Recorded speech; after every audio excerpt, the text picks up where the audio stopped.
খালেদা জিয়া এক জীবন এক অধ্যায়। খালেদা জিয়া ছিলেন বাংলাদেশের ইতিহাসের এক গুরুত্বপূর্ণ ও স্মরণীয় নাম। তিনি জন্মগ্রহণ করেন এক ভদ্র, শিক্ষিত ও সাধারণ পরিবারে। শৈশব থেকেই তাঁর জীবন ছিল শান্ত, পরিমিত এবং ঘরকেন্দ্রিক। রাজনীতির আলো আঁধারির সঙ্গে তখন তাঁর কোনো সরাসরি সম্পৃক্ততা ছিল না। তিনি মূলত ছিলেন একজন গৃহিণী, একজন স্ত্রী এবং একজন মা। এই পরিচয়গুলোর মধ্যেই তাঁর জীবনের প্রথম অধ্যায় গড়ে উঠেছিল।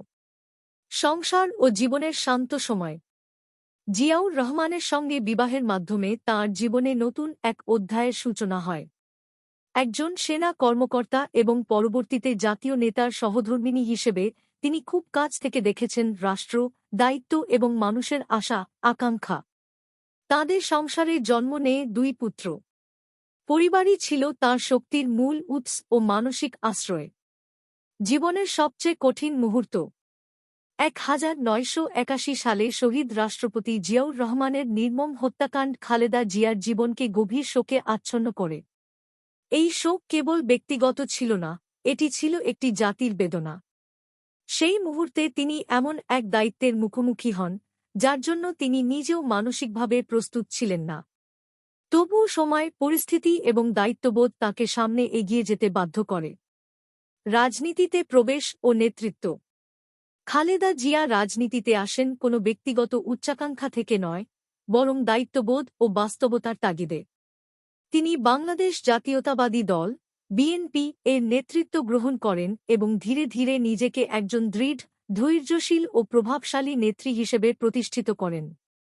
1991 সালে তিনি বাংলাদেশের প্রধানমন্ত্রী নির্বাচিত হন, এদেশের ইতিহাসে প্রথম নারী প্রধানমন্ত্রী হিসেবে। এটি শুধু একটি রাজনৈতিক ঘটনা ছিল না, এটি ছিল নারীর নেতৃত্বের পথে এক গুরুত্বপূর্ণ মাইলফলক। পরবর্তীতে আরও সময় তিনি রাষ্ট্র পরিচালনার দায়িত্ব পালন করেন।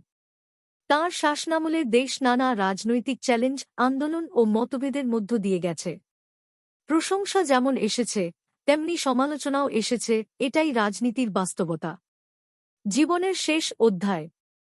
দীর্ঘ রাজনৈতিক জীবনে খালেদা জিয়া বহু কঠিন সময়ের সম্মুখীন হয়েছেন: মামলা, অসুস্থতা, নিঃসঙ্গতা এবং শারীরিক দুর্বলতা। জীবনের শেষ দিকে তিনি রাজনীতির সক্রিয় অঙ্গন থেকে অনেকটাই দূরে ছিলেন এবং চিকিৎসা ও বিশ্রামের মধ্যেই সময় কাটান। অবশেষে তিনি এই দুনিয়ার সব মায়া ত্যাগ করে আল্লাহর ডাকে সাড়া দেন। ইন্না লিল্লাহি ওয়া ইন্না ইলাইহি রাজিউন। আল্লাহ তাআলা তাঁকে জান্নাতুল ফেরদৌস নসিব করুন।